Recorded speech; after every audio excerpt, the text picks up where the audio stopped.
I was in my first standard when I first time performed on stage. तब मुझे ऐसे लगा था कि ओके मैं डांस में ही करियर करने वाली हूँ बिकॉज ये मुझे बहुत अच्छा लग रहा है। Will you elaborate a little on the failures that you have faced and उसको overcome कैसे किया है? हमें पूर्ण विराम कब लगाना है और स्वल्प विराम कब लगाना है, तो ये डिफरेंस समझना is very important. Important. Daily soaps का future रहेगा. वो एंगेजमेंट नहीं खत्म होने वाला। How do you manage that trolling or criticism or online comments for that matter? Constructive criticism is welcome. Okay, जो बाकी होते हैं you have to let go. So when I told my family की की मला या क्षेत्रात जायचं आहे, इज वॉट मुझे इस इंडस्ट्री में जाना है। So first of all family was like job संभाल के कर, and this is how my journey started. मैं मेरे ऑफिस में क्या कर रही हूँ ये मेरे मम्मा को नहीं पता है, लेकिन मेरे साई की कावेरी, तुझेश मी गीत गात आहे की सुहानी, त्रिदेविया की शोभा, हे मन बावरे की मुग्धा और माझी तुझी रेशम गाट की सुनैना की लाइफ में क्या चल रहा है ये मेरे मम्मा को जरूर पता है। और याद है वो चितळे श्रीखंड वाला एड जो हर मराठी फेस्टिवल में आता है। हे घे. अगं सणासुदीच्या दिवशी चितळ्यांचा आम्रखंड म्हणजे फक्त आपल्याच घरचं नाही, अख्ख्या महाराष्ट्राच्या परंपरेचा भाग आहे. रियल लाइफ के ये सारे कैरेक्टर्स को तो आप सबने देखा है, तो आज चलिए जानते हैं धनश्री भालेकर से अपने रियल से रियल लाइफ तक का story. Welcome to yet another episode of The Bulls, Bears and Breakthrough. And today we have a very well-known face in every Maharashtrian household. Not just Maharashtrian household, but television overall. Whether it be Kaveri from Mere Sai or Suhani from Tujhe Sme Geet Gata Hai. A very, very dear friend of mine, Dhanashri. So Dhanashri, welcome to Club to Learn, and I would want to know from in your words, how has your journey been so far? Okay, so first of all, thank you so much, Ankita, for such a warm welcome. So, talking about my journey, basically this started from my college days. In my school, we didn't had any acting, competitions or anything. But yes, we had dance, we had other elocution competitions, where I, वो stage fear वाली बात निकल गई थी. I didn't had that fear of stage or audience. That I remember very well from the college days onwards. Yeah, I used And to. you were a great performer. Thank you. Yeah. So, right from our school days, also I have learned Bharatnatyam in my school days. हाँ. So, first standard से I started my Bharatnatyam. So,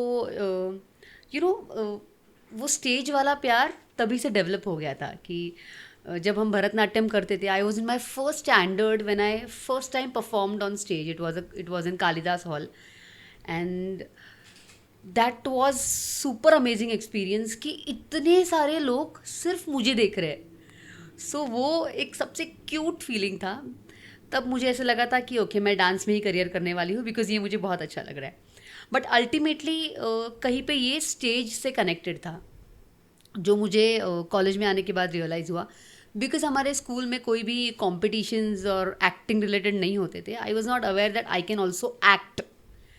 So I used to take, I used to participate in competitions and all. Then when I came to college, I still remember that day. Just in some senior from our college, suddenly came into class and said कि किसको किसको college competitions में participate करना है, inter collegiate competitions, INT and all. Yeah. तो like और कोई boring lecture था तो like निकल लेते हैं. And that was the actual reason कि मैं उस क्लास से निकली and I went to the audition room. तो ऑडिशन रूम में seniors juniors, I was in FYJC और सब लोग थे. हम सबको एक एक स्क्रिप्ट दी गई फटाफट कि ये पढ़ लो और ये तुमको स्टेज पे आके बोलना है. Like okay. और तब तक मेरे लिए ऑडिशंस ऐसा कुछ मुझे पता ही नहीं था कि ऑडिशन क्या होता है, acting audition. Then I read the script because I was good in studies, तो मेरा बाय हार्ट जल्दी हो गया था. तो वो बाय हार्ट करके बस परफॉर्म करना था, दैट्स इट. मेरे लिए वही था. तो मैंने बाय हार्ट किया था, वो मैंने जाके स्टेज पे बोल दिया अपनी अपनी स्टाइल में. बिकॉज हम लोग के स्कूल में क्या बोलते हैं उसको, चैप्टर रीडिंग या स्टोरी रीडिंग ऐसे कॉम्पिटिशन्स होते थे, जिसकी वजह से ना हम लोग को वो स्टाइल सिखाया गया था कि अगर आपको कुछ पढ़ना है तो कैसे किस पढ़ना तरीके होगा, से एक्सप्रेशंस देने एक्सप्रेस हैं, करना है, हाँ, या कोई स्पेसिफिक सेंटेंस कैसे डिलीवर करना है, जिसको हम आज डायलॉग बोलते हैं इन दिस एक्टिंग वर्ल्ड. सो तो मैंने उस हिसाब से मैंने उस तरह से परफॉर्म कर दिया. And when I saw many other people, तो काफ़ी लोग स्टेज पे आके ब्लैंक हो रहे थे, काफ़ी लोग लाइंस भूल रहे थे, और काफ़ी सारी चीज़ें हो रही थी which fortunately didn't happen with me. And that was the moment I realized कि wow, मस्त है, I am liking it. So that was the first feeling. I decided कि I would love to act all my life. But then college competitions, फिर college ख़त्म हो गया, फिर जैसे हम सबकी जनरली what our family होता है कि या तो तुम फैमिली बिजनेस है कोई तो उसमें जाओ, या तो जॉब करो 9 to 5. तो उसी तरह मैंने भी 9 to 5 जॉब किया. But I still remember during college days, like from the very first day that we met, you were always interested in the showbiz. Yeah. ये कि मतलब you used to get that kick out of even the annual days or whether, and you are one of the few people जिसको मैं जानती हूँ, जिसको was very clear शुरुआत से कि मुझे शोबिज में, प्रॉबेबली एक्टिंग में नहीं, बट मुझे परफॉर्मेंसेज में, because you were great at dancing. Right. So I still remember the first performance and everything that was delivered in the college itself. And उसकी तैयारी किस तरीके से की गई थी. Those were the days. So it was this is very rare to find these days कि भाई कॉलेज में आपका या स्कूल या कॉलेज में आपका एक सपना था. Exactly. ठीक है, और उसी स्ट्रीम में आप जाके धीरे से सेट हो जाओ. I am blessed in that way कि I am from those maybe 2% people जो अपना पैशन फॉलो कर पा रहे हैं all their life. ये बहुत कम लोगों का होता है. So I started working. मैंने भी 9 to 5 जॉब किया.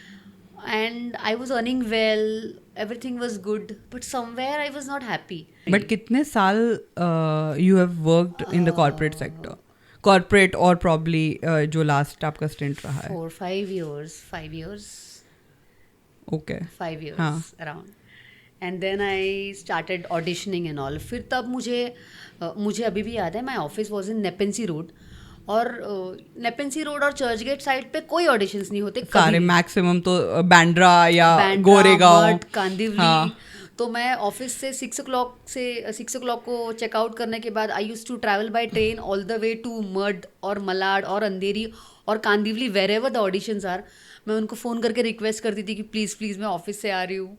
And this is how my journey started. In I have to wait in queue of 100 people for auditions, taking my script for hours, 4-5 hours जो भी है, and then give my audition. और उसमें से shortlist होके फिर other audition, और ये सब करते हुए I have reached where I have reached today. So what was your first major breakthrough? See, honestly, the very first time when I worked on screen was this Dil Dosti Duniadari show, which was very popular on Zee Marathi. Right. तो it was my first experience when I was working on screen. मुझे वो एक episode मिला था, उसमें it is like Friends, जैसे हम Friends देखा करते थे वैसे. तो उसमें जो भी कैरेक्टर्स आते थे, they used to be guest characters, कि वो स्पेसिफिक एपिसोड के लिए आएंगे. तो that was my first episode, और which went amazing. और बिकॉज उस शो का TRP इतना ज़्यादा था कि मैं जनरल ऑटो से भी जाती थी तो लोग मुझे पहचानते थे कि अरे आप वो हो ना. तो तब मुझे ऐसा लगा कि वाह, कमाल का प्रोफेशन है.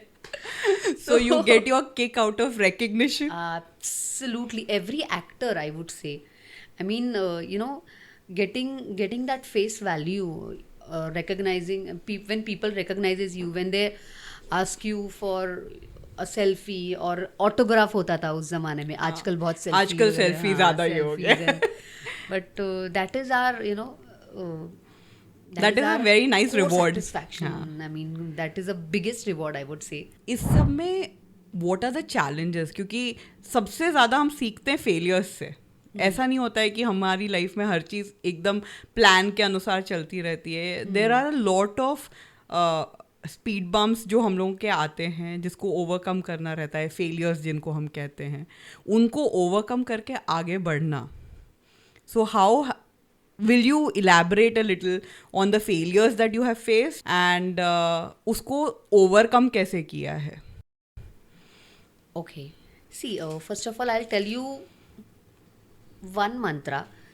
Be in any industry you are, you in fashion industry, you in acting, you in corporate or anywhere in the world, whatever job you're doing or a businessman, an entrepreneur or whatever, believe in yourself, trust yourself. कैसा है ना, life आपके ऊपर life keeps on throwing stuff on you. There is no option. ऐसा कोई दुनिया में पैदा नहीं हुआ कि भाई मैं तो इतना लक लेके आया हूँ कि क्या ही बताऊँ. ऐसे शायद गिने चुने लोग होंगे. But life will throw stuff on you, you know, all the time. आपको कोई ना कोई problems, ups and downs life में होते ही रहते हैं. But what is more important for any individual कि आपको हारना नहीं. कभी कभार ऐसे फील भी होता है कि सब खत्म हो गया, अभी कुछ नहीं हो सकता, it's this is the and, full stop, पूर्ण विराम.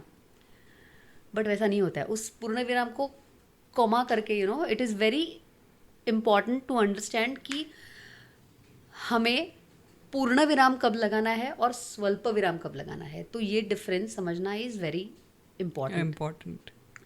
एवरी इंडिविजुअल, जैसे मैंने कहा, बीट एन एक्टर और एनी इंडिविजुअल, हर एक को रिजेक्शंस, इस इंडस्ट्री में तो स्पेशली रिजेक्शंस बाय डिफ़ॉल्ट है, नोज बाय डिफ़ॉल्ट है. ऐसा नहीं होता है कि आप जहाँ पे गए और आपको वो काम मिल गया. ऐसा बहुत रेयर होता है, बहुत बहुत कम लोगों के साथ होता है. शायद वो बहुत ज़्यादा पावरफुल डेस्टिनी लेके आते हैं. सो रिजेक्शंस आने ही है. उस रिजेक्शन में भी आप उसको लेट गो करो या उसको पॉजिटिवली लो कि शायद और कुछ बड़ा रखा है ना, और कुछ बड़ी अपॉर्चुनिटी आ रही है मेरे लिए. So take it in that way. I mean I also did the same.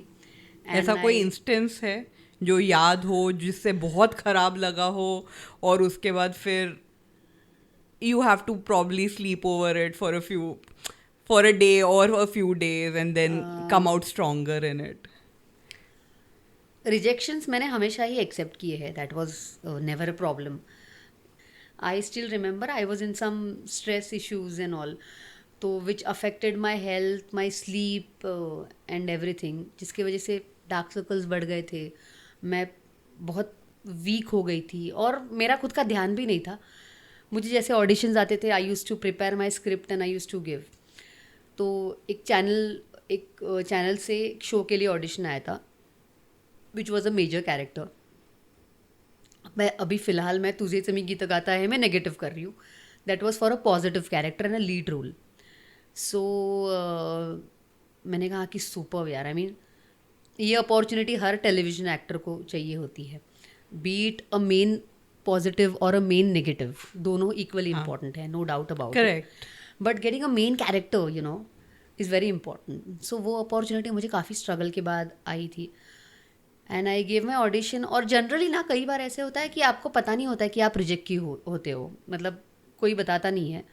But because I was short listed and I knew the production people, मैंने बस यही पूछ लिया कि what was the reason. I mean the audition went well you said. तो उन्होंने कहा कि हाँ ऑडिशन तो बहुत अच्छा था बट यू आर लुकिंग, मतलब पता नहीं आपका फेस और आपकी बॉडी अलग दिख रही है. You looking way matured than your current age. And that was a shock for me. Because of that reason I was rejected. अगर एक्टिंग में कोई खामियां होती ना तो I can work on it. But getting rejected because of this, this was very difficult for me to accept. That was my last day. जब मैंने you know कि हेल्थ का क्या है, ठीक है, मतलब हम लोग कई बार हम लोग अपने ऊपर हावी होने देते हैं चीज़ों, स्ट्रेस हो या कोई भी चीज़ हो, we take us for granted unknowingly. So उस दिन मैंने वो पूर्ण विराम लगाया उस चीज़ को. And now I'm very particular about my sleep. If I shoot for if I do a night shift, I see to it कि मैं अपनी 8 hours, at least 7 hours की peaceful sleep complete करूँ. So I take care of my health, my food, क्योंकि तब stress की वजह से मुझे खाना नहीं जाता था. I was not eating properly which ultimately affected my Overall appearance and everything, so you have to be very health conscious and you have to take care of yourself. So how do you manage this? Generally भी हम लोग देखते हैं normally एक ले person में ये रहता है, अरे एक्टर्स आ रहे हैं टीवी पे एक्ट कर रहे हैं, इट्स सो सिंपल और ख़त्म हो जा रहा है, आधे घंटे का शो है, कितना ये लगेगा. But to keep that half an hour rolling एक एक्टर के लिए कितना ज़रूरी होता है बाकी का बैक एंड वर्क करना. सबसे पहले तो let me tell you one thing. ये बहुत कम लोगों को बाहर इंडस्ट्री के बाहर पता है कि actors work for a 12 hours shift. ये बहुत मतलब जनरली कॉर्पोरेट्स में भी वर्क फॉर 8 आवर्स, 8.5 घंटे या 9 घंटे होते तो हम लोग बोलते कि भाई ओवर टाइम लगेगा. एक्टिंग में नहीं, ये नहीं होता है. We work for minimum of 12 hours of shift.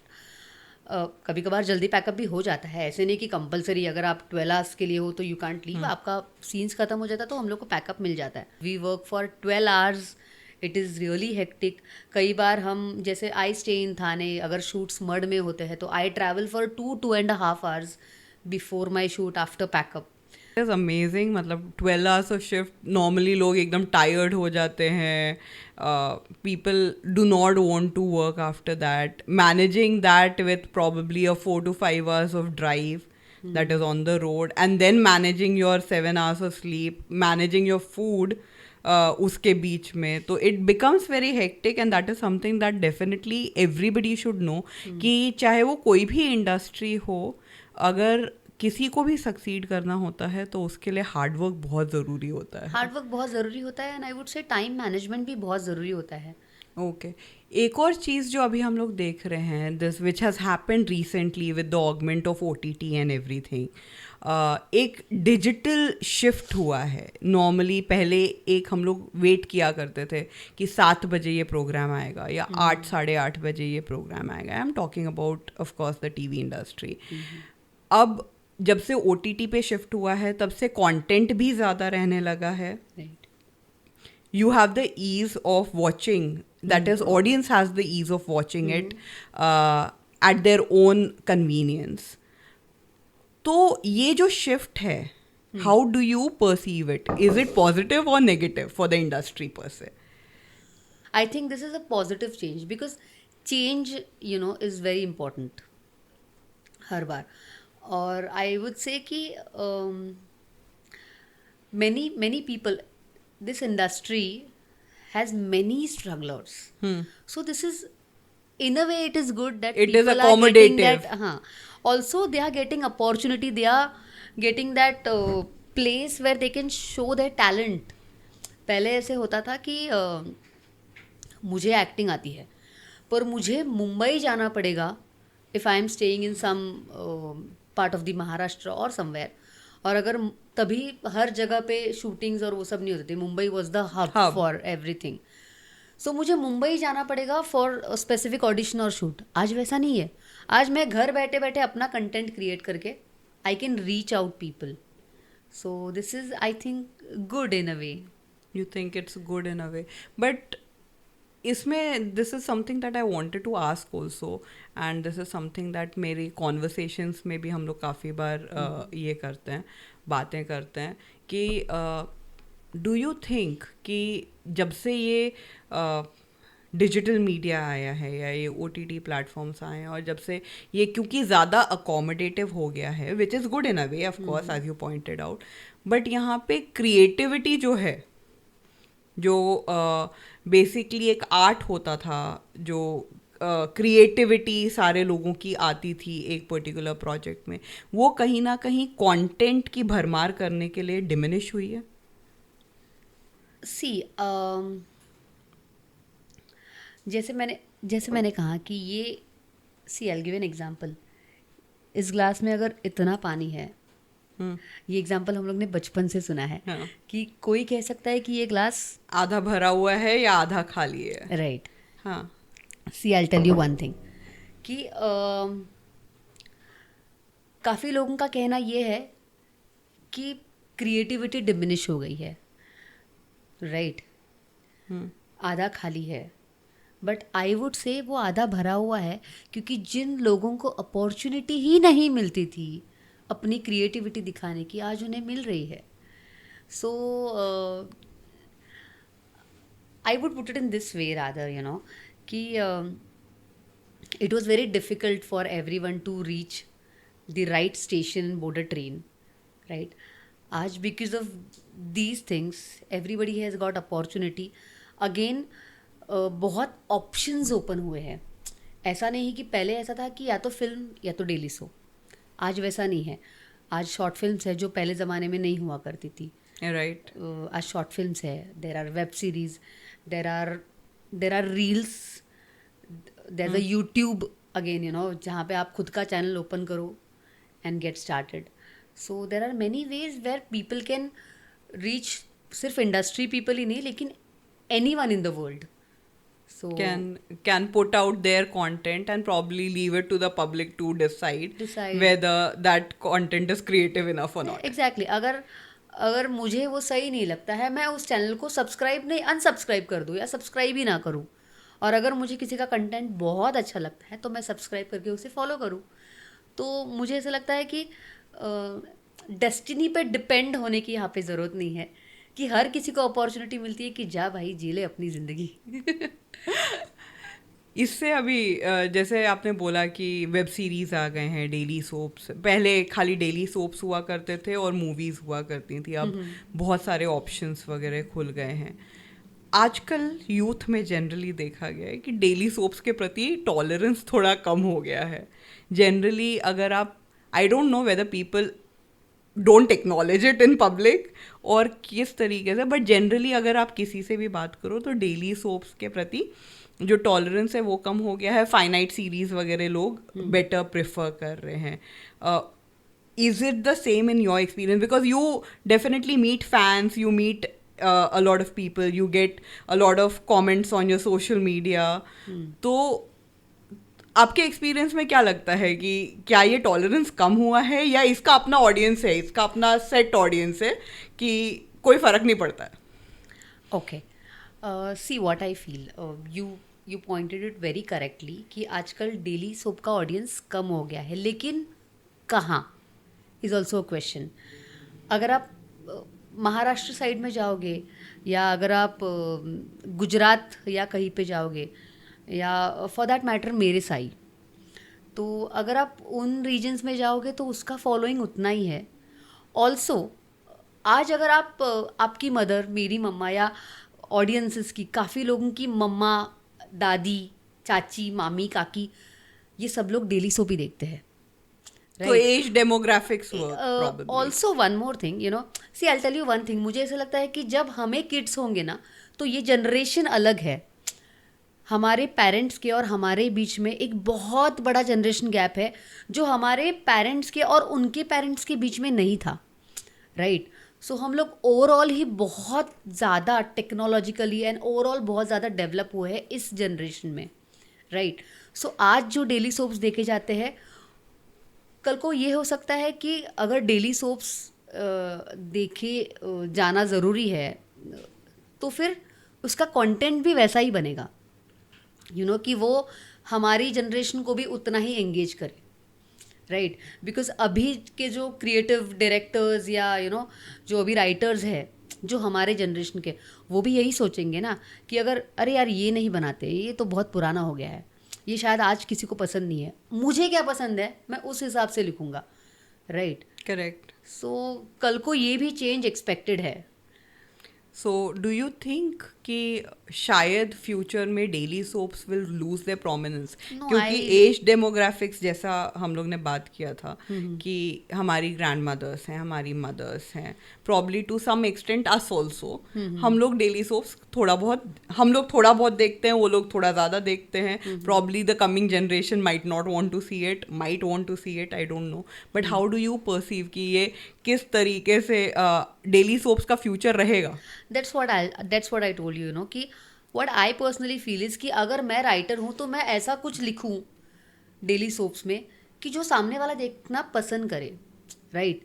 तो जब स्क्रिप्ट वाइज हम कुछ अलग लिखेंगे, अपनी जनरेशन से रिलेटेड लिखेंगे, तो जो हम लोग सीरीज़ में देख रहे हैं उसी प्रकार का हम टीवी पे भी देखेंगे। इसका मतलब ये नहीं कि इधर डेली सोप्स बंद हो जाएंगे या वेब सीरीज़ बंद हो जाएगी। दोनों अपनी अपनी जगह पे प्रोग्रेसिव कंटेंट देंगे। एंड आई थिंक कि वो एंगेजमेंट नहीं ख़त्म होने वाला, बिकॉज कितना भी हो हमको ये तो फील हो ही सकता है ना कि चल टीवी पर गायब हो गया। वो एक अलग, because that is your go to thing हाँ, जब आप हाँ, बैठे कि हो घर पे। मतलब क्योंकि आज भी भले आज वेब सीरीज का ज़माना और OTT का ज़माना है, लेकिन आप फिर भी जब होटल्स में जाते हो ना, फिर भी टीवी तो रहता ही है कि यू नेवर नो कि क्या देखना पसंद करे। चैनल्स वगैरह तो आज की डेट में भी वही आज है, की डेट में same वही है। ग्रेट। इसके साथ मैं एक चीज़ पूछना चाह रही थी। So I knew about a scam that you had gone through, right? Will you elaborate a little on that and how do these scams generally, ये मैं normally उन लोगों के लिए पूछ रही हूँ जो लोग इंडस्ट्री में अभी एंटर कर रहे हैं या जो मतलब जो समझना चाहते हैं कि इंडस्ट्री किस तरीके से वर्क करती है और क्या क्या रेड फ्लैग्स हैं जिसके मतलब सामने उनको बचना चाहिए। तो फ्रॉम योर एक्सपीरियंस थोड़ा सा elaboration on the scam and that you faced and how do you try and avoid it? Okay, so you know what? There's a learning from every lesson. हर चीज़ से आप कुछ ना कुछ सीखते ही हो। सो मैंने भी ऐसे कुछ सीखा जब मेरे साथ ये स्कैम हुआ।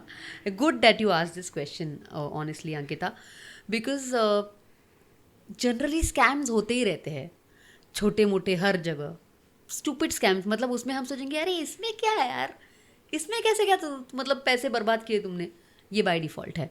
जैसे OTP शेयर कर लिया, लिंक ही जो गवर्नमेंट बता के थक गई है, डोंट शेयर OTP, फिर भी लोग करते हैं, स्कैम होता है, which is very obvious. But this scam that I faced was very weird. एक बहुत बड़े प्रोडक्शन हाउस से मुझे मेल आया था कि और वो ज़माना ही ऐसा था, पता है कि मैं विघ्नहर्ता श्री गणेश कर रही थी, मैं मेरे साई कर रही थी, तो मैं सारे शोज़ ही ऐसे कर रही थी जो माइथोलॉजिकल थे। सो मुझे वैसे ही एक सिमिलर किसी शो के लिए आई वॉज बीइंग शॉर्टलिस्टेड, और वो बहुत बड़े प्रोडक्शन हाउस से था, तो like okay fine, no problem. और फिर उन्होंने कहा कि, और तभी कोविड का टाइम चल रहा था, सो उन्होंने कहा कि हमारा मुंबई का ऑफिस बंद है, आपको हैदराबाद आना पड़ेगा। मैंने कहा ठीक है, मतलब वो भी एक्सेप्टेड है, क्योंकि मुझे रिसर्च करने पे इतना तो पता चल गया था कि उनका ऑफिस हैदराबाद में है। मैंने कहा ठीक है, ओके। तो आई टोल्ड देम कि मैं अकेली नहीं आऊँगी, I will get either my manager और someone from my family along. तो उन्होंने कहा ठीक है, कौन आने वाला है? तो I said my brother will be accompanying me. They were like okay fine, either brother of father. तो दे वर लाइक ओके। तो सिर्फ उन्होंने मुझे कहा कि आपको टिकट्स खुद पे करने। तो मैंने कहा आप, इतना बड़ा प्रोडक्शन हाउस है? तो उन्होंने कहा कि नहीं मैम। अच्छा, ये मैं क्यों मुझे बुलाया था, it was not for audition, it was for contract signing and everything, all the process. So audition के लिए होता तो इट इज़ ऑब्वियस कि हम अपना टिकटिंग करके जाए, तो कॉन्ट्रैक्ट एंड ऑल था। तो उन्होंने कहा कि नहीं मैम, आपको पहले आना है, जैसे ही प्रोसेस होता है we'll reimburse it to you. I was like okay fine. तो मुझे भी वो ठीक लगा। मैंने कहा कौन से नंबर पे? तो उन्होंने जो नंबर दिया था वो भी उस एयरलाइंस का करेक्ट, मतलब उससे मैच, मतलब जब आप जीपे करते हो तो आपको नाम आता है, तो वो नाम भी करेक्ट था। तो मतलब इसमें कुछ भी ऐसा नहीं था कि वो फ्रॉड लग सकता है। An official email, then when I am paying my air tickets to the airline, उसका नाम आ रहा है, सब ऑथेंटिक हो रहा है। तो इसमें कोई भी शक की गुंजाइश नहीं है कि कुछ गलत हो सकता है।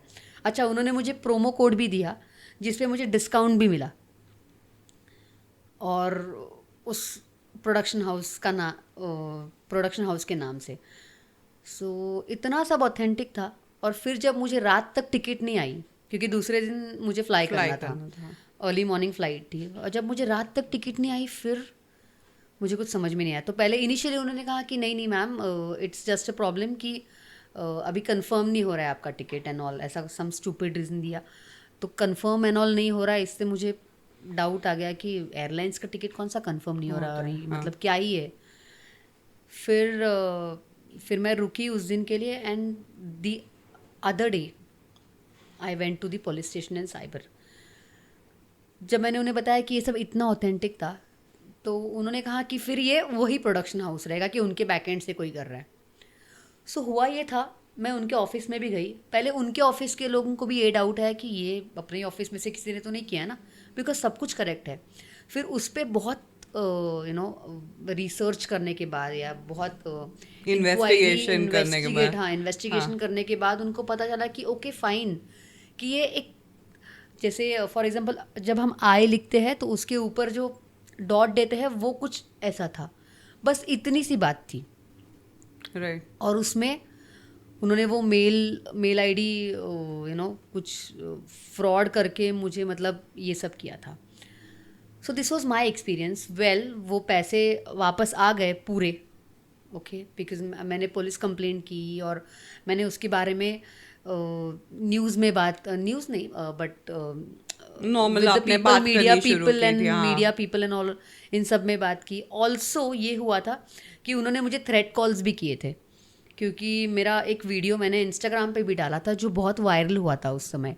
तो उन्होंने मुझे थ्रेट कॉल किए थे कि तुम ये करती हो, इतनी तुम्हारी हिम्मत, मैं तुम्हारे एरिया में आके तुमको मारूंगा, ये वो, which was very stupid, which I didn't really मैंने उनको कहा कि ठीक है तू आ भाई, आ मार, आते वक्त पैसे लेके आ एंड ऑल.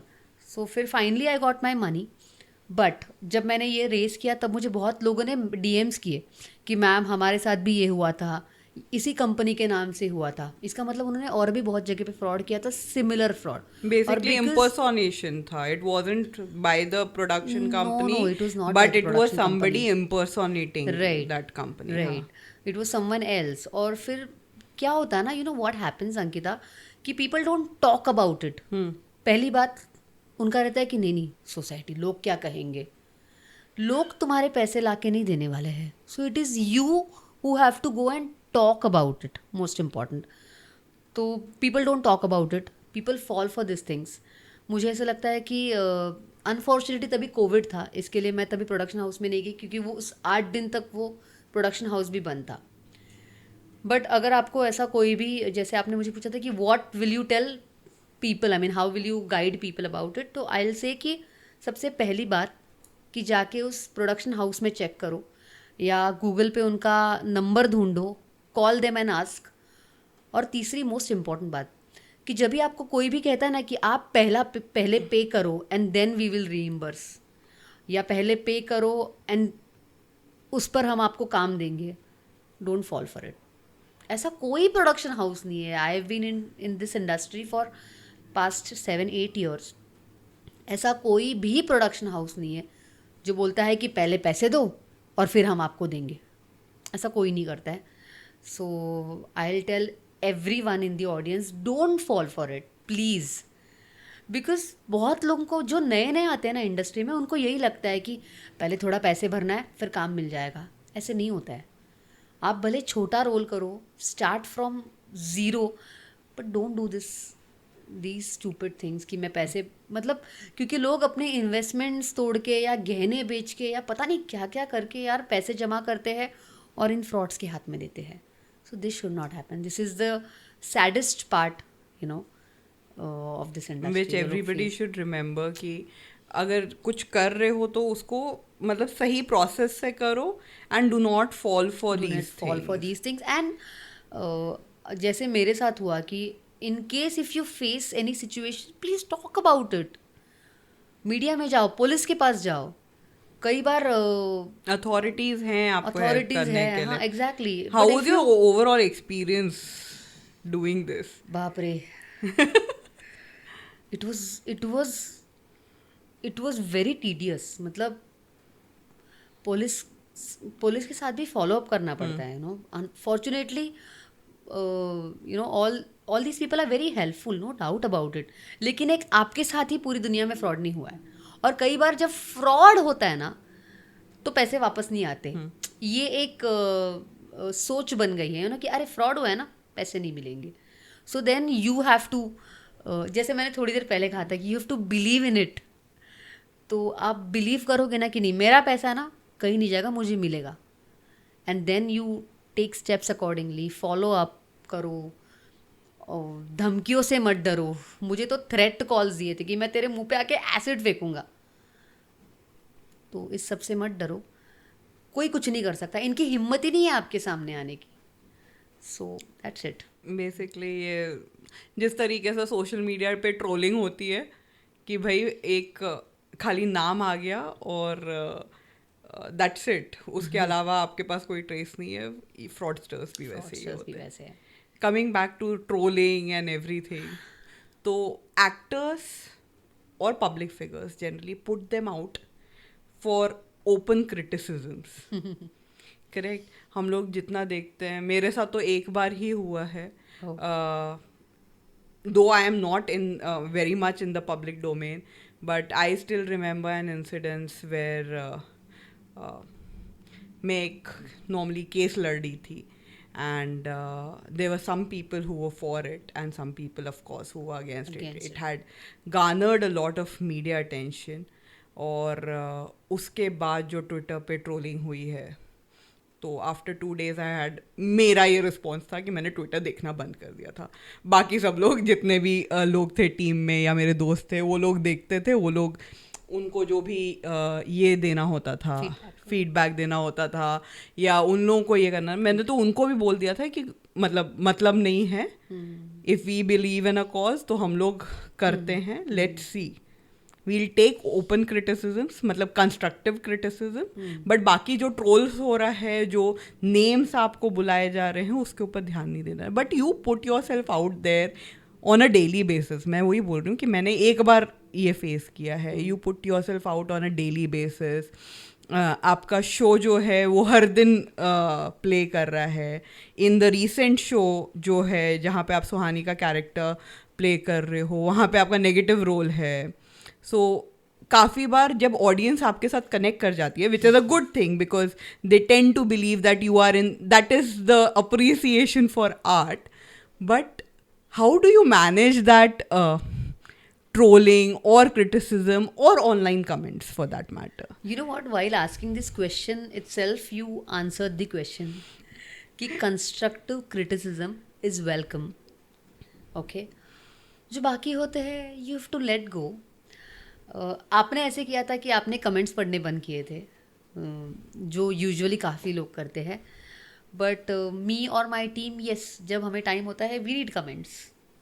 और ऑफकोर्स बुरा लगता है. I mean, we are humans, we not machine. तो वो बुरा लगता है, हर्ट होता है कई बार. But then it's okay, you know. आप you can't control people कि वो But doesn't क्या it कहे. bring you down? मतलब ऐसा खराब लगना is one thing. Doesn't it sometimes make you think कि क्या मैं जो कर रही हूँ वो सही Oh, है? not at all. Absolutely not. Because मुझे पता है कि मैं, see, you know what, मुझे ये सवाल कब आएगा जब मैंने कुछ गलत किया होगा, right? In that case, I won't be able to face mirror because गलती मेरी है. यहाँ पे मुझे पता है. मतलब बीट द कैरेक्टर ऑफ सुहानी और anything in life, you know, अगर मैं गलत नहीं हूँ तो nothing in the world can bring me down. आपने वो हम लोग ना स्कूल में एक स्टोरी थी लोकमान्य टिळक इनकी, की मी टरफले खाल्ले नाहीत, मी शेंगा उचलणार नाही, मी चूक केली नाही, मी त्याचं वाईट वाटून घेणार नाही. म्हणजे nothing can demotivate me for that, not at all. हाँ, बुरा लगना because I am a human. So I'll just translate this for the audience that doesn't understand Marathi. तो बेसिकली अगर मैंने कुछ गलत नहीं किया है, जो शुरुआत का पार्ट था दैट वाज, अगर मैंने मूंगफली नहीं खाई है तो मैं उसका छिलका नहीं उठाने वाला हूँ. तो इसीलिए अगर मैंने कुछ गलत नहीं किया है तो उसका मुझे बुरा नहीं लगने वाला है. That is what the Marathi translation comes down to. बुरा लग सकता है विच इज़ वेरी ऑब्वियस कि ठीक है, मतलब इंसान है ना, इमोशंस है, हम सबको बुरा लगता है, you know, at a point of time कि यार मैं ही क्यों, it happens. But don't doubt on your self कि मैंने कुछ गलत तो नहीं किया, और क्या होगा, ऐसा मैं ये फील्ड तो नहीं छोड़ दूँ. ऐसा कुछ नहीं करना है. बस अपना काम डेडिकेशन और जेन्युइनली 100% करते रहो. और ट्रोलिंग तो Part and parcel. Trolling has become a part and parcel of life since the augment of social media. So it's okay. पर उतना ही अच्छा भी लगता है ना जब अच्छे कमेंट्स आते हाँ, हैं. तो इसलिए मैंने कहा कि मैं कमेंट्स पढ़ती हूँ. अच्छे कमेंट्स के लिए थैंक यू, बुरे कमेंट्स के लिए tata bye bye. How is your general reaction with fans? You keep going for events and everything. काफ़ी जगहों पे गेस्ट के तौर पे आपको बुलाया जाता है. वहाँ पे लोगों का ओवरऑल बिहेवियर, क्योंकि जब हम ऑनलाइन देखते हैं तो वो फेसलेस ट्रोल्स हम देखते हैं, बट ऑफलाइन जो लोग मिलते हैं वो भी आपसे, आपके कैरेक्टर से जब रिलेट करते हैं तो काफ़ी कुछ कहते होंगे. तो how is your overall experience with them? I see it's okay, you no, honestly. जब मुझे अब जब मैं विलन कर रही हूँ और जब कोई मुझे आके बोलता है कि बहुत बुरी लड़की है तू, ऐसी तरीके करने की हिम्मत कैसी हुई, इट्स एन अप्रिसिएशन. यही तो मैं चाहती थी, यही लोग फील करें. सो it is in a way an appreciation, you know. And talking about fans, how they react, or you know, But how there is a they- positive flip side as well, right? Because when you were doing your role as Kaveri at मेरे Sai, Yeah. तो वहाँ पे वो मतलब एक अलग, जैसे बाप रे, इस yeah. टाइम पे रिएक्शन मिलता है, उसका completely opposite रिएक्शन उस टाइम पे मिलता होगा. Yes. As I told you, we had some visitors from Canada, और हमारा कावेरी का ट्रैक चल रहा था एंड मैं अपने वैन से निकली. I was going for scene, और वो हस्बैंड वाइफ थे और उस वाइफ ने एकदम मेरे पैर छू लिए. तो आई गॉट वेरी ऑकवर्ड कि what is this. I mean, वो भी 3-4 साल पहले जब हम और भी यंग थे. मतलब पैर कोई कैसे छू सकता है. लाइक, तो उन्होंने कहा कि आप इतने लकी हो, आप हमारे लिए भगवान हो, क्योंकि आप हमारे भगवान के साथ रहते हो और उनके साथ आपका बात करना, चलना, उन द्वारका माई में आपका उठना बैठना होता है, आप खाना बनाते हो, खाना परोसते हो, तो आप भी हमारे लिए भगवान हो. And that thing touched me, you know, कि क्या फॉलोअर्स है. आई मीन, साईं बाबा के, मतलब वो सेट पे भी आए तो उन्होंने साईं बाबा के पैर छुए, उनकी आंखों में पानी था. ये देख के हमारी आंखों में पानी आ गया कि सो ये भी, I mean, So it is amazing कि लोग Can't आपके doubt. कैरेक्टर के साथ रिलेट करते हैं, लोग उसको अप्रिशिएट करते हैं, लोग उसको हेट करते हैं. ऑफ कोर्स नेगेटिव कैरेक्टर्स जब करो तो योर मोटो इज कि ऑडियंसेस हेट यू, राइट? इसी के साथ में I actually wanted to ask you something about an actor's life generally.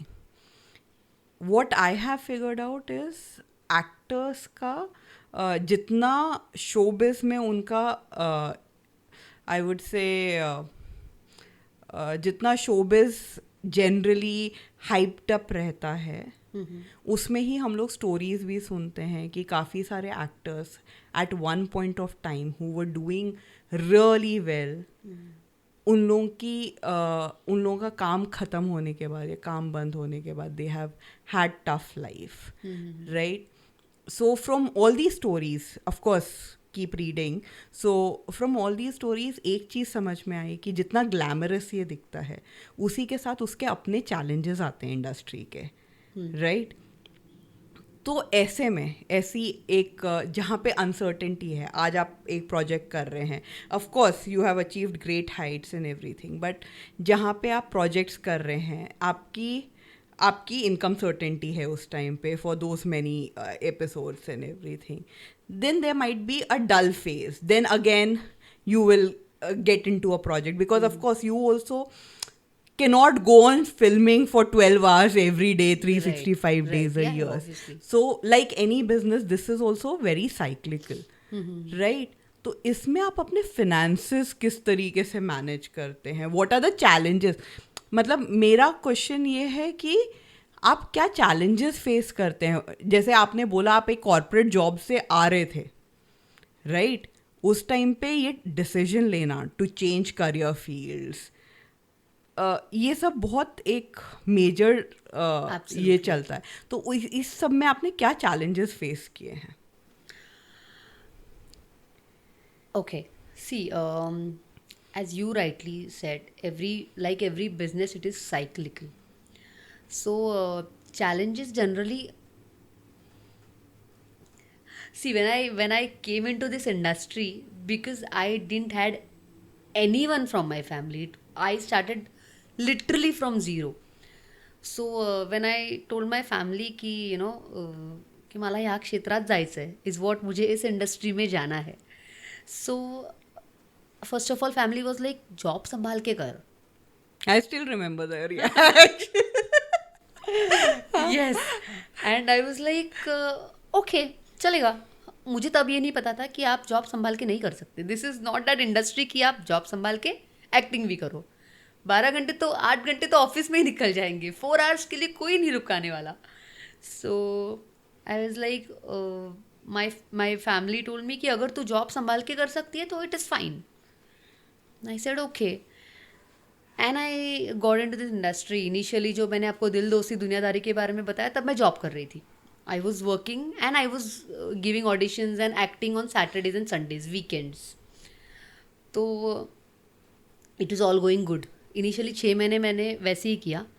But then after 6 months I lost one good project. Zee Marathi के लिए एक शो आ रहा था जिसके लिए उन्होंने मुझे पूछा था फॉर अ कंटिन्यू कैरेक्टर. बहन का कैरेक्टर था जो मुझे बहुत अच्छा लगा. तो उन्होंने मुझे कहा कि आपको महीने में 1 month में से आपको 15 से 20 days आपके लगने वाले हैं फॉर शूट. तो मैंने कहा 15-20 days, मैं 8 दिन आपको पूरे दिन दे सकती हूँ, ऑल सैटरडेज एंड संडेज. तो उन्होंने कहा मैम ऐसा नहीं चलता है, जब शूट रिक्वायरमेंट होगी तब आपको आना पड़ेगा. आई वाज लाइक अच्छा तो मैं 6 o'clock के बाद आती हूँ. तो उन्होंने कहा नहीं मैम आपको पॉसिबल है ये शो करना. तो मैंने कहा मैं पूछती हूँ. तो आई आस्क्ड माय बॉस. तो हमारे ऑफिस में 3 months का रेजिग्नेशन पीरियड होता था. 3 महीने तो कोई सीरियल रुकने वाली थी नहीं. तब मुझे रियलाइज़ हुआ कि मुझे या तो जॉब छोड़ना पड़ेगा या तो पैशन छोड़ना पड़ेगा, ईदर ऑफ. तो मैंने डिसीजन लिया जॉब छोड़ने का. सो यहाँ से चैलेंज स्टार्ट होता है कि जब आप एक वेल सेटल्ड जॉब करते हो 9 to 5 वाला, कि हर मंथ की फर्स्ट वीक में मेरे हाथ में सैलरी आने वाली है. ये कितना comfortable you are very comfortable in your life कि चल ना सैलरी येणार है ना. यहाँ पे वैसा नहीं होता है. सो जब मैंने जॉब क्विट किया and I came into this industry, initially I was prepared कि मुझे 1 साल तक कुछ काम ना भी मिले ना तो मैं सर्वाइव कर सकती हूँ. Of course I am blessed with a very good and supportive family. Okay कि मेरी फैमिली ने मुझे बहुत सपोर्ट किया. इस 7-8 साल के करियर में भी मैंने काफ़ी अप्स एंड डाउन्स देखे हैं. तो family was always there, no doubt about it. But एक वो होता ना खुद का कि कि मेरे पास मुझे मांगने की नौबत नहीं आनी चाहिए. तो 1 साल के अंदर अंदर ही फॉर्चुनेटली फर्स्ट मंथ में ही मुझे काम मिल गया. And then it started continuing. एक प्रोजेक्ट, दूसरा प्रोजेक्ट, तीसरा प्रोजेक्ट. बट जब हम अर्न करते हैं, जब हम काम करते हैं तब हम अर्न करते हैं. जब नहीं करते हैं तो वो एक्सपेंस कहीं पे यूज़ हो जाता है. Right. Generally see what be in any industry, कई लोगों का यही होता है. वो जब जॉब करते हैं तो वो काफ़ी सारा अर्न करते हैं और काफ़ी सारा स्पेंड भी करते हैं, which is very obvious. But what important here is right investments. आप जो भी अर्न कर रहे हो उसको करेक्ट जगहों पे इन्वेस्ट करना, ताकि आपकी रिटायरमेंट के बाद या आपका जब फेज़ उतना आप पीक लेवल पे नहीं रहोगे तो वो जो फाइनेंसेस है या वो जो इन्वेस्टमेंट्स है वो आपको हेल्प करे. और I would what I think Ankita is कि मुझे पूछने से अच्छा है you should be telling about this कि कैसे अपने फाइनेंसेस मैनेज करने चाहिए. So I am actually not the perfect person to say I have managed my own finances, and that is what I do personally. And I'm nobody to advise anybody on what finance or what instruments they should be investing into. But मैंने जितने साल काम किया, so I had been in a very very good job. I've had my own ventures. I've had my own stints at different things. And Touchwood had been paid well off. तो but हम लोग ने शुरुआत के सालों में मैंने भी ये किया है कि भाई अभी आ रहा है ना पैसा, अभी उड़ा लो, अभी ट्रैवल कर लो, अभी ये कर लो. But slowly what I realised is the earlier you start not just saving but investing, it works. So I would urge everybody कि वो अपने proper financial advisor and not just any financial advisor, जो properly registered financial advisors हैं, उनके साथ बात करें, उनके साथ चार्ट आउट करें कि वो किस तरीके से अपनी नीड्स के हिसाब से. क्योंकि क्या होता है, हम लोग दोस्तों से पूछते हैं कि यार कहाँ इन्वेस्ट कर दूँ. ठीक है, एक जन ने उठा के बोल दिया कि म्यूचुअल फंड में इन्वेस्ट कर दे. कौन से म्यूचुअल फंड में, क्यों म्यूचुअल फंड में, कोई नहीं बताता. डेट इंस्ट्रूमेंट्स हैं हमारे पास आज की डेट में. अगर हम लोग अपने मम्मी पापा को पूछने जाएं तो मैक्सिमम लोग बोलेंगे फिक्स डिपॉजिट. तो fix deposit is the only debt instrument that we know कि बैंक में जाओ, फिक्स डिपॉजिट करो, एक इंटरेस्ट आएगा. बट वो इंटरेस्ट का रेट आज की डेट में इन्फ्लेशन को भी बीट नहीं कर रहा है. तो while it is an important investment, आपकी रिस्क एपेटाइट और आपके लाइफस्टाइल के हिसाब से क्या वो अप्रोप्रिएट इन्वेस्टमेंट है. There are many other, RBI काफ़ी सारे बॉन्ड्स के साथ आता रहता है. There are many other companies who keep coming up with bonds. तो ये फाइनेंशियल नॉलेज होना ज़रूरी होता है कि किस ग्रेड के बॉन्ड्स हैं. आपको ये भी समझना चाहिए कि जब आप फिक्स डिपॉजिट में पैसे डाल रहे हो तो 10 लाख रुपए से ज़्यादा आपके सिक्योर्ड नहीं है एक बैंक में. अगर वो बैंक डूबता है तो प्रॉब्लम ये हो जाएगी कि 10 लाख रुपए तक इंश्योर्ड हैं आपके, तो वो आपको पैसा मिल जाएगा. ठीक है, बट ऐसा होता कम है. सो of course it is I wouldn't say a hypothetical situation, क्योंकि ऐसा हो चुका है. But it is not a very general situation जहाँ पे ये हो. तो आपको डेट इंस्ट्रूमेंट्स भी देखने चाहिए. ऑफ कोर्स अगर आपके पास कुछ स्पेयर मनी है जो कि आप लोन वोन पे नहीं उठाएं और आप नॉर्मली इन्वेस्ट करें, तो आपके पास इक्विटी में बहुत सारे ऑप्शंस हैं जो जस्ट शुरू कर रहे हैं. मैं ये बोलती हूँ ना कि even 500 rupees 1000 rupees a month अगर आप इन्वेस्ट करें in a long term period, आपके पास बहुत पैसा जमा हो जाता है, which people do not realise. एक हम लोग जनरली बात करेंगे म्यूचुअल फंड में, एक बहुत ही पॉपुलर कॉन्सेप्ट है जो कि हर जगह सुनने में मिलता है, द पावर ऑफ कंपाउंडिंग. ठीक है, इसमें क्या हो रहा है, आप इक्विटी मार्केट्स में, म्यूचुअल फंड डेट मार्केट्स के लिए भी होते हैं, तो इक्विटी मार्केट्स में आप इन्वेस्ट कर रहे हैं तो ऑफ कोर्स आपको फ़ंड भी चूज़ करना पड़ेगा. कुछ फंड्स हैं जो कि बहुत अच्छा रिटर्न्स दे रहे हैं, उसके सामने फंड्स हैं जो कि बहुत ख़राब रिटर्न्स भी दे रहे हैं. तो जो ये हम यार दोस्तों से एडवाइस लेके चल यहाँ पे डाल देते हैं, चल वहाँ पे डाल देते हैं, वो करते हैं, वो नहीं करके हो जाता है वो. हाँ, equity is always subject to risk.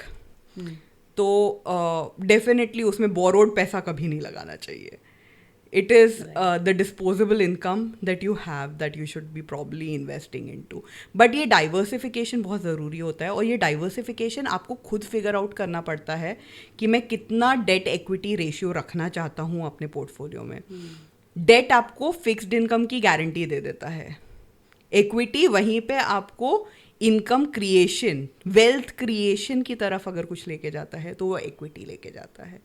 इसी के साथ में आपके पास रियल एस्टेट जैसे ये भी हैं जहाँ पे आप इन्वेस्ट कर सकते हैं.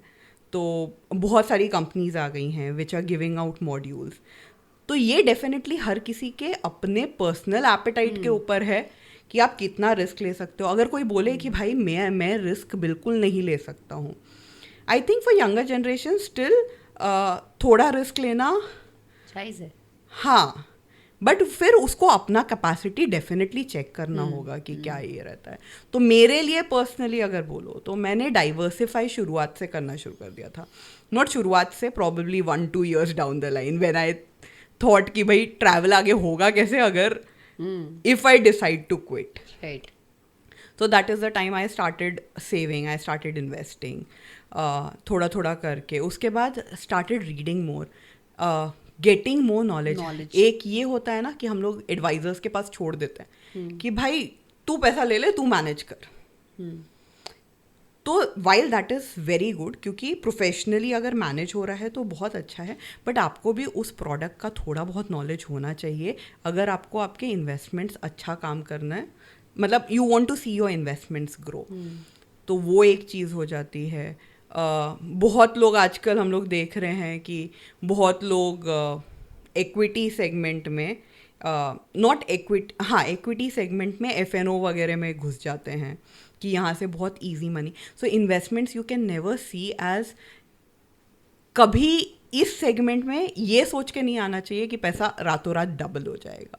इट इज़ जैसे तुमने बोला ना कि अगर कुछ बहुत अच्छा दिख रहा है, जैसे आपने स्कैम के टाइम पे बताया कि बहुत अच्छा लग रहा था, ल्यूक्रेटिव ऑफर था, सब कुछ ऑथेंटिक लग रहा था, बट इट वाज समथिंग जो एक रेड फ्लैग रेज कर देता है।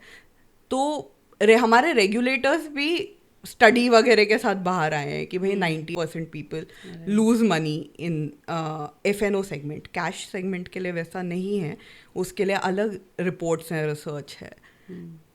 तो everybody needs to learn and have some basic, जैसे हम लोग स्कूल में probably math, science, history, geography सब Basic पढ़ते हैं, knowledge. एक बेसिक आपको फिनेंस के बारे में भी पता होना चाहिए।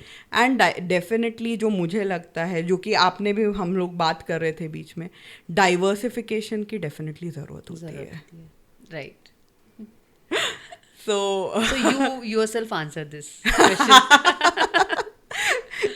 yes, because since you asked me, and that's what I do, matlab I manage my own finances, and I believe that generally क्या होता है, ये again मैं एक चीज़ पे आ रही हूँ, फिनेंस भी ना बहुत जेंडर सेंसिटिव टाइप का टॉपिक हो गया है आजकल। बिकॉज जनरली अगर हम लोग किसी को भी पूछें, लड़कियाँ इंडिपेंडेंट हो गई हैं, बट जब बात करो ना तो बोलेंगे पापा संभालते हैं या हस्बैंड संभालते हैं। कोई ये नहीं बोलता है कि हाँ, मतलब you find people, it's not that people, लड़कियां नहीं है फिनेंस वर्ल्ड में। Of course there are many girls in the finance world and they are doing exceptionally well, but अगर आप कॉमन मासेस में जाओ ना, अभी भी यही आंसर मिलता है। लाइक मैं अपने दोस्तों से पूछती हूँ, they are in extremely good positions, okay, doing extremely well, earning well for themselves. आज बोलो, आज जौन सी गाड़ी, लग्जरी गाड़ी खरीदनी है वो खरीद सकते हैं। बट अगर मैं पूछूँ ना कि क्या कर रहे हो तुम लोग, तो पापा को पूछना पड़ेगा कहाँ पे मेरा इन्वेस्टमेंट है, क्या करके रखा है, इंश्योरेंस करके रखा है, ये करके रखा है, वो करके रखा है। ऑफ कोर्स इक्विटी में भी लोग ये करते हैं। तो वो but you know what Ankita, मुझे जेन्युइनली ऐसे फील होता है कि नॉलेज की बहुत बहुत कमी है। एग्जैक्टली, सो आई प्रॉबेबली फील ये नॉलेज गेन करने पे, एंड इट इज़ नॉट कि ये खाली एक जन ने लेना चाहिए या फैमिली में एक जन को पता है। You never know with finance, जैसे it's a basic life skill आज की डेट में। That is what I feel कि अगर आपको एक इंडिपेंडेंट लाइफ जीनी है तो आपको अपने फाइनेंसेस भी अंडरस्टैंड करने पड़ेंगे। Not just the capability to earn, but the capability to manage it as well. Right, right. So and it's not, this is not being gender biased और anything, this is just a thing that जो एक common reference में पता चलता है। But everybody, for that is the case with men as well.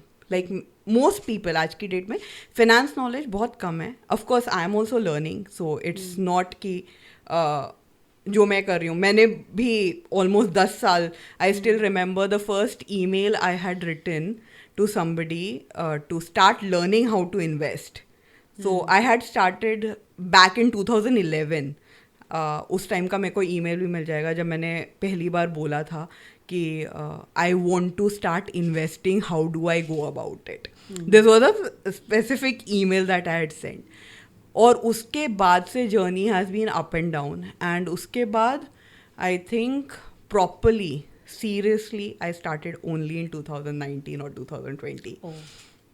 So it took was me that good much 7-8 time. hours हाँ. of Years of learning and I'm still understanding. learning. I'm Yeah, still yeah. learning. It's not that I know everything in the market, but at least I have a fairly decent idea now कि boss मेरे पास options क्या क्या हैं. पहले जो मेरे पास FD के अलावा कोई ऑप्शन ही नहीं था, आज की डेट में मेरे सामने कुछ ऑप्शंस खुल गए हैं.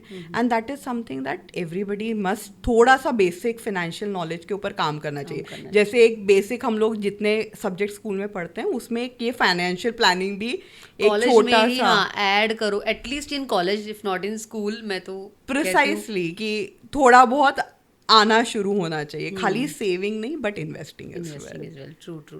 So that will work well. I think that should work wonders for all professions. And as we are a developing economy and we are targeting going forward कि we'll be a developed economy, all these things are very, very important. इसके साथ just a last question.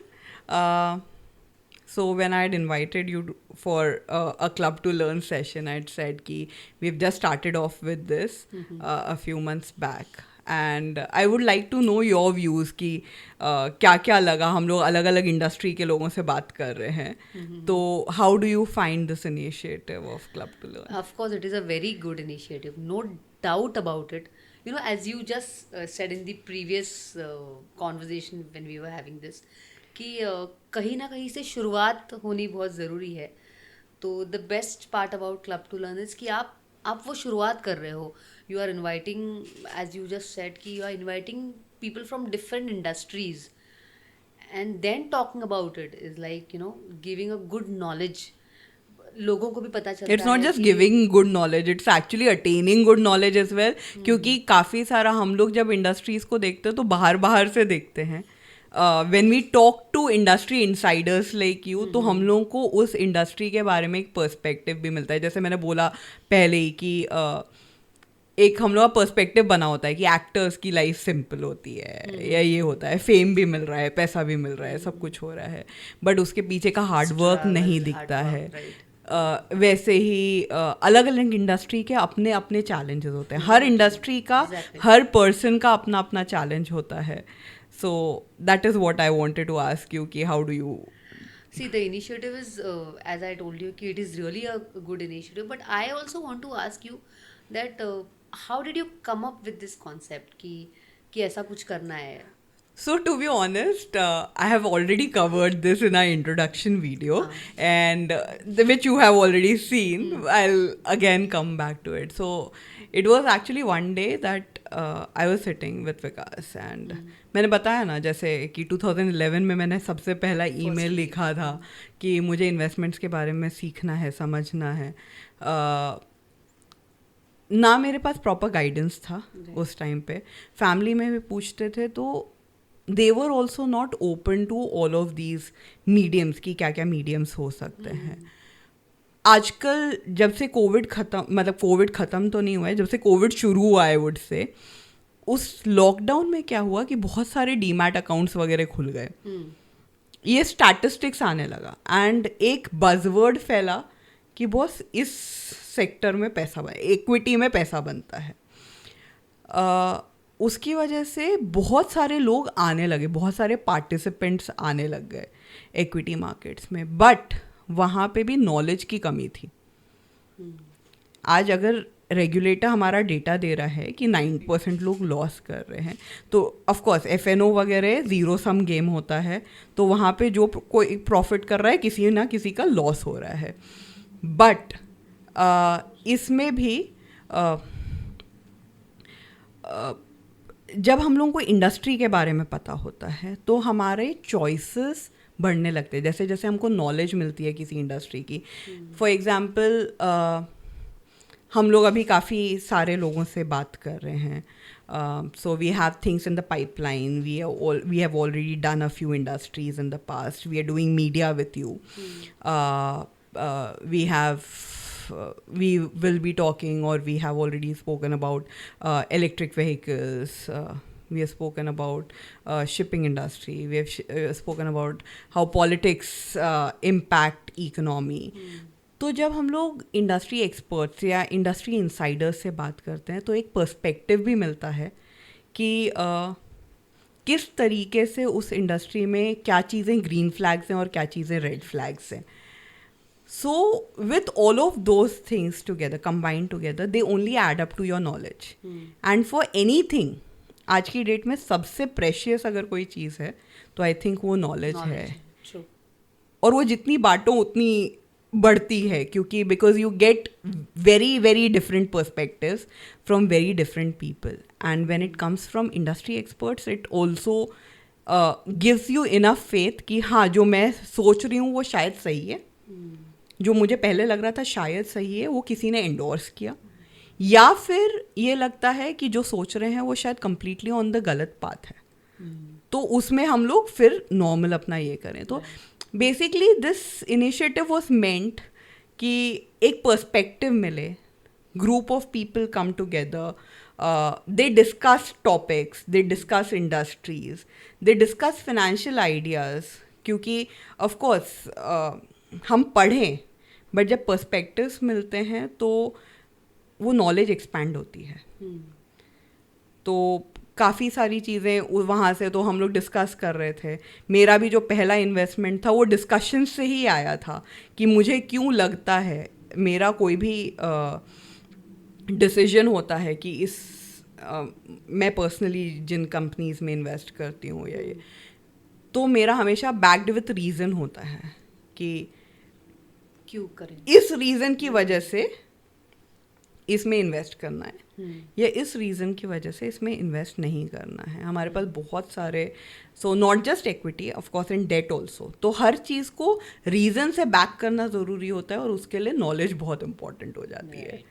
और जब जब लोगों से बात करो तो वो नॉलेज आपकी बढ़ती रहती है. सो it is something that I gain out of these conversations, and I'm hoping that people also gain out of these conversations so that they can go back, research on their own, and make their own decisions or discuss it with people they rely on and probably together make those decisions. ठीक है? Yep. Thank you so much, Dhanashri, for being with us today. Thank you so much. It was a great time meeting you after years and having a good conversation. Chalo, thank you so much. Yeah.